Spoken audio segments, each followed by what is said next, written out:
Greetings all and welcome back to Maritime Minutemen.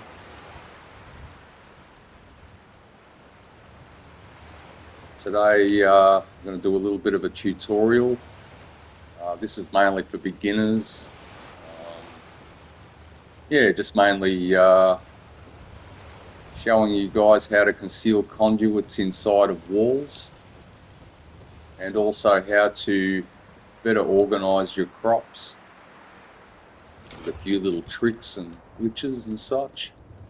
So we'll come over here. Okay, we'll start with these vault walls. These are actually atrium walls. Got our generator over here. Okay, so we'll open up the workshop. Grab ourselves some conduits. I'll pop one here.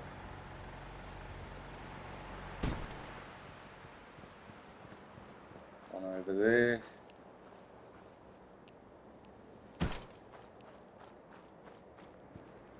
Okay, now if we spin these two around,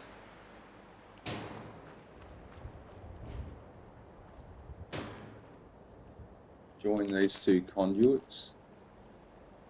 There we go. Spin this one back around. Join that conduit to this generator here. You'll find that these should all just snap into each other. Yeah, there we go. Regardless of the cable or wire being a collision, generally they will just snap into each other. So and as you can see, this industrial wall light, it's come on. Look, with the vault walls, it is a little bit trickier. You'll find, in some cases that they'll sort of snap on an angle like this. You're not getting the same texture or pattern on the same side. A little bit trickier, but look, it gives you the general idea. And it's a great way of concealing these conduits. With the concrete walls, it's a little bit easier. So again, we'll pop a conduit here. One over there. Spin this around. Cable from our generator to this conduit. Bring this one around here, turn this one around and join these two conduits. Okay, we can spin that back around again. And they'll just snap into each other.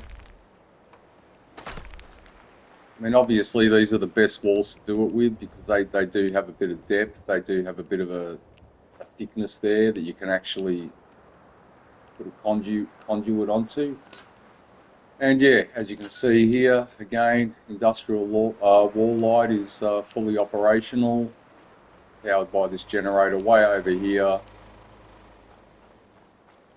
And with both of these wall structures here, the cable's concealed. So just a bit of a tutorial on that. Now look, as I said, with the concrete walls, it is a little bit easier. I mean, you can sort of turn them around and snap them either way. You can turn that around, snap it that way, and it all still works, as you can see. But with these vault walls, it's a little bit trickier. You've sort of got to do a little bit of trial and error. As you can see, let's see if we can get this one to, as you can see, that won't snap into it that way. So a little bit more trial and error with the vault atrium walls here. Let's see if we can get it to snap now. No.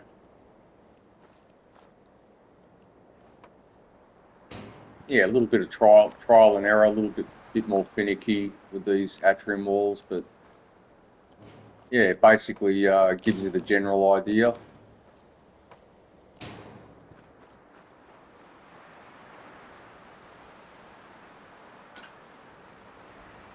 There we go. Okay, so let's move on to our crops now. Now you'll find that, yeah, the game doesn't really like you placing crops too close together. In this case here, so we'll use this mute fruit as an example. Now I've actually used a garden plot here, and as you can see, this garden plot, yeah, the game's pretty much telling us that it's full. Oh, I think we've got a little bit of a space there that we can use, but yeah, we don't really want that plant right on the corner. But what you can do is if you move this whole garden plot just slightly,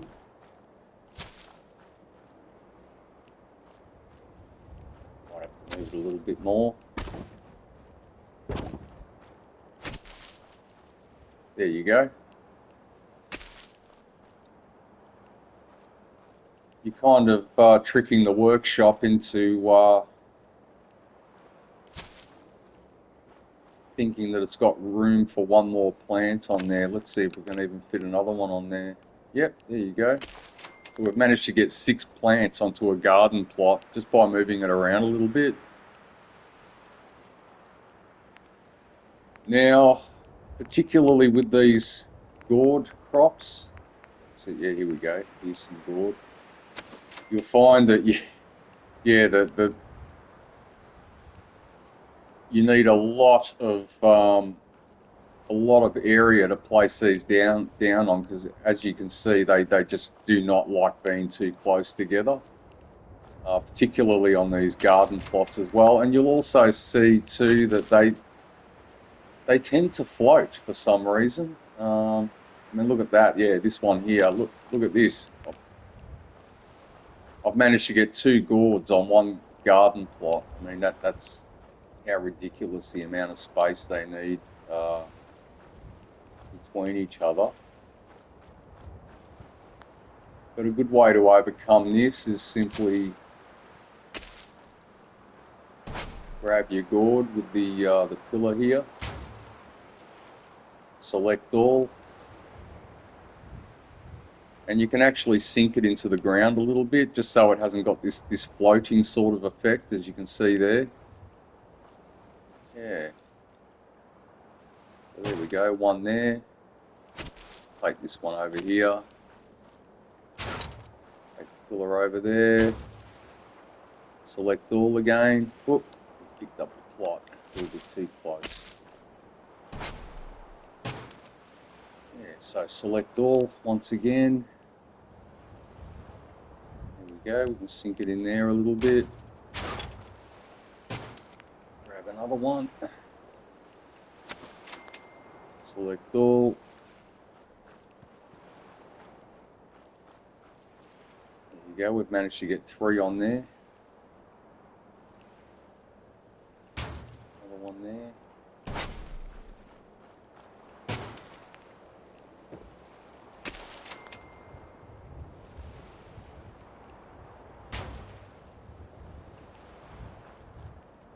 And there we go. We've managed to get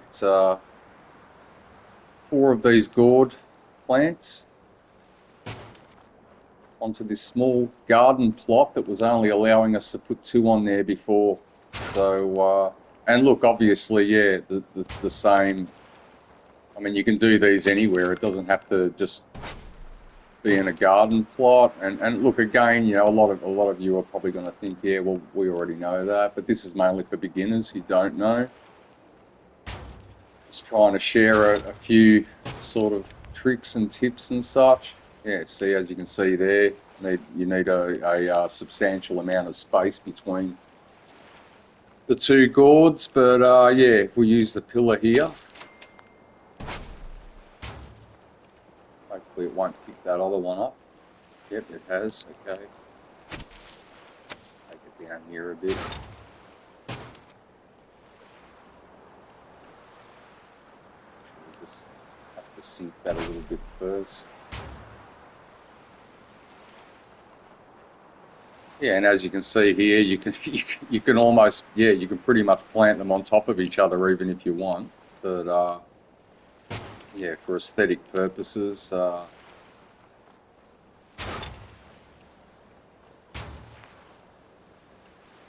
Be able to pop another one there.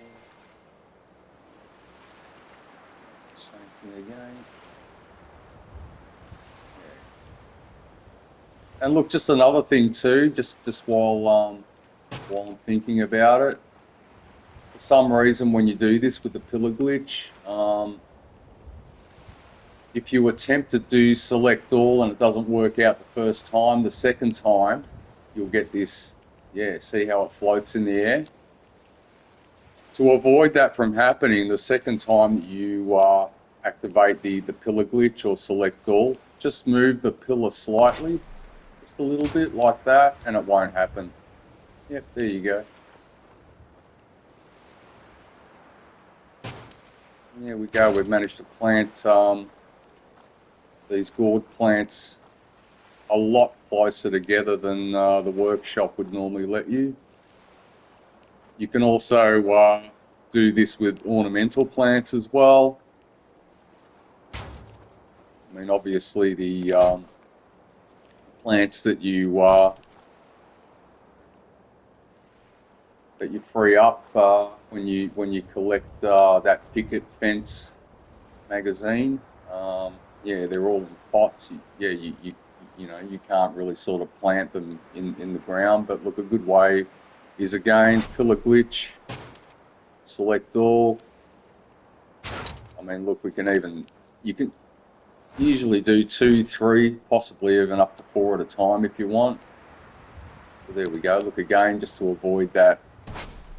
Let's move it slightly as I did then, and yeah, we just avoid that pillar shooting up in the air. And there you go. Look at that. We've managed to plant those plants in the ground there.